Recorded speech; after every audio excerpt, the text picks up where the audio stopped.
Hey everyone, Logan from OnePlus Armour here. Just wanted to do a quick sit and talk about some of the recent tournaments we've been to, either individually or as a team, and just sort of what's going on. Start off with the channel stuff. Right now, we've all been pretty busy for the past couple months, either with work, moving, with jobs. Sorry, I said jobs. Work, travel, what have you, just real life stuff. Which unfortunately means we're running a little low on videos. What we may see over the next couple weeks is maybe a week or two between videos for 40k, just while we get caught up on our backlog. I think Andrew is looking to take the summer off from doing battle reports, so we may not see too much Batman content unless there's some tournament stuff going on. But he will be back doing that in the fall, so stay subscribed if that's what you're looking for. But know that it may be a few months before that comes up again. Outside of that, we're continuing with the CanHammer podcast. It's still every 2 weeks. We've had a couple scheduling snafus over the past couple weeks because of tournaments, personal commitments, and work stuff. Same as with everything else. But that should be resuming tomorrow. So that'll be May 10th, I think. May 10th, we'll have the next podcast up. It'll be every 2 weeks from there, same as always. Again, with bonus episodes as we're able to do them. With that out of the way, let's talk about some tournaments. So recently we had two. We had the CanHammer Team Tournament, which was a 40-person ETC-style 4-man team event. That was down in Cambridge, Ontario, which is about an hour and a half southwest of Toronto. So sort of down near Niagara Falls, Buffalo, that sort of area. A couple hours away from Detroit if you're from the US. Sort of know where those things are. So that was really fun. We had, as I said, it was 10 teams of 4 people. We had great showing. There were 4 or 5 teams that were there to try to win it. A lot of teams that were there just for fun. Everyone had a blast. It was really good. It was hosted at the Lions Club down in Cambridge, which I'm not 100% sure what that is, but what I do know is the venue worked out very, very well. We had it catered on the Sunday, which was awesome because we came in and we were expecting brunch, maybe, little toast sandwiches or something. But they actually cooked us bacon, pancakes, scrambled eggs, toast, and coffee for breakfast. It was fantastic. They just came in, they had a whole kitchen there, so they just ran through it, and it turned out really, really well. It was absolutely delicious. So, good stuff there. For results there, we'll start sort of at the top and work down. I only remember first through fourth place, but first place was the team from London, Ontario. So that was Dan Platt and his crew. Sorry if I think I've got the names right here. It was Dan, Mike, and David, I want to say, was the team there. They did really, really well. They won every single round. I believe they won every game in every round. My personal point of pride is I am the only person that actually took points off Dan Platt in the entire tournament, albeit free, but I'll take what I can get. So that went pretty well for them. Second place was Team JT Sexy Back, which was a couple guys from Toronto. That was Joe Duca, captain of ETC Team Canada. Diogo, and Burton, so a strong team there. They did really well. We played them in the last round, and they pulled out a win against us. Just minor win, but it was enough for them. So they got second place there. Burton also notably won Best Painted for the event. He has a gorgeous Eldar army he's done up with a really awesome display board. He did really well at Du Bois for painting as well. And then third place was, sorry about the noise, Team OnePlus Armour. So that was myself, Josh Chatton, who you've seen on the channel a couple times, Nick, and a buddy of ours from Toronto, Kieran. So I was running my Tau, Nick was running Demons, Josh was running Necrons, and Kieran was running a Gladius Strike Force, White Scars. So did pretty well. And then fourth place was 4 of the guys from ETC Team Canada. They should have placed higher, but one of their players didn't actually paint their army past the bare minimum, so that actually knocked them down from third place to fourth. So we ended up getting third over them due to hobby score. But anyway, really, really fun event. I'm hoping we're going to see it again next year. It's been 2 years now. Last year was Fantasy. This year was 40K. It's an absolute blast. It's a ton of work to organize. It's like talking to the TOs. Like Chris from the podcast is one of the for it. It's a tremendous amount of work, but it's a lot of fun. So I hope it happens again in some form. no matter who's running it. So following up from that, oh, I should also say, in addition to the trophy, won a drop pod. So pretty good. Not that I have any armies that can use it right now, but we'll see with the new FAQ if what happens there.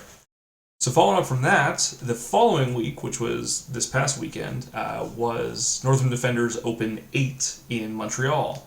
Another really fun tournament. We went last year for Fantasy, had a blast, did reasonably well. I think Danny got, let's say, 8th, 9th, did pretty well. I got 14th, I think. So pretty happy. I mean, that was about 8 months after I got into Fantasy, so pretty good. This year, going into it, we still don't have the overall results, but it was a 6-round GT, 1850 points over 2 days. So lots of fun. They did a raffle. There was beer at the venue. It was catered. It came with a T-shirt. It was really good. I think it's the last year it's running because the TO is actually moving for his job. So we may or may not see that again. Not sure who's going to run it if it does happen, but certainly hope it does. It's a lot of fun. For results, Bruno Choquette, who is one of the big names in Montreal, got one of the guys who got top 4, I want to say, at Adepticon. Was actually on my, or I guess I should say I was on his team for the Adepticon team tournament this year. Ended up getting best overall.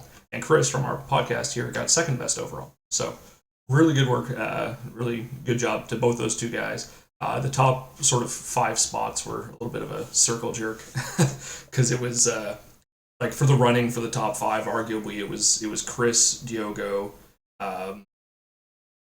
Bruno, Sam Durant, who really, really well there every year. And I'd like to think myself, I'm pretty sure that's actually how the results stacked down. It was Bruno in first, Chris in second, Diogo got third.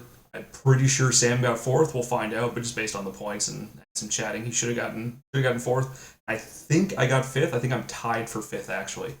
Depends on paint score, but I think I did reasonably well with the changes to my army and the display board. So we'll see when those got posted. I'll be really happy with 5th out of a 28-person, because that's a GT.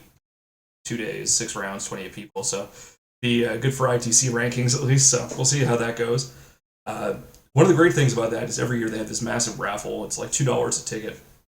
And you can walk away with some crazy stuff. Like they had battle foam bags. They had a bunch of models, hobby kits. They raffled off airbrush, I should say, an entire table of terrain, antique.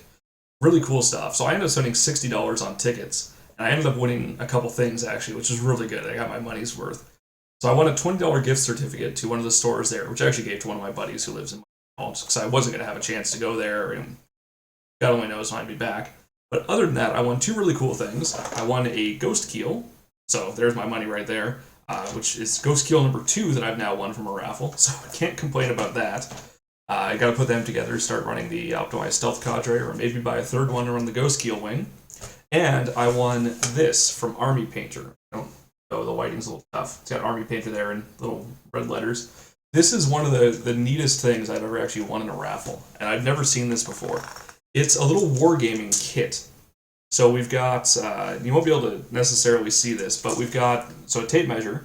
And the tape measure has a quick lock on the bottom. So, normally you put your tape measure out, you have to slide the front down to lock it. This has a little button on the bottom just so you can do really quick measurements and get it there. We've got 2 laser pointers. Line up my fingers doing this backwards. 2 laser pointers, one of which projects a straight line, which is awesome, especially if you're playing fantasy, but really for getting any sort of line of sight, charges, what have you, it's really cool. And the other one is just a direct laser, so again, useful for doing line of sight if you have to do it from a point on a model from the head. Some glue, always good to have. And a little bag of dice, which don't really show up too well. The lighting in here isn't great. 36 Army Painter dice, which are perfectly good. I love having some dice. I got a great little kit to carry them in now and some new toys. So I'm pretty happy. Anyway, it was a lot of fun. Just wanted to get everyone up to speed on where things are at, what we're doing. We are trying to get some more content out. So let us know, actually, what you like for the video styles. So we've been doing 2 styles for 40K lately. It's been the sped up games with commentary, which, to be totally frank, are the easiest ones for us to do. I think it gives the best insight into how things are going. It lets us film really anywhere and get a lot of content out. And it lets us get more people on the show rather than just doing turn-by-turn recaps. So I like that. We've gotten really good feedback about it. What we've been noticing is, they're not necessarily getting a lot of views. So do you guys not like it? Does not appeal to you? What would you like to see differently in that? Or if you really really like the turn-by-turn recaps, let us know what we can do to improve those as well. Because we want to make sure that the content we're producing is worthwhile for you guys, the viewers, to watch. Otherwise, there's no point in doing it. So let us know. Leave some comments below. Let us know what you want to see. Past that, thanks for staying with us on the channel. We'll try to get some more content out in the near future here. Keep your eyes open for the podcast as we get more episodes out over the coming weeks. Thanks.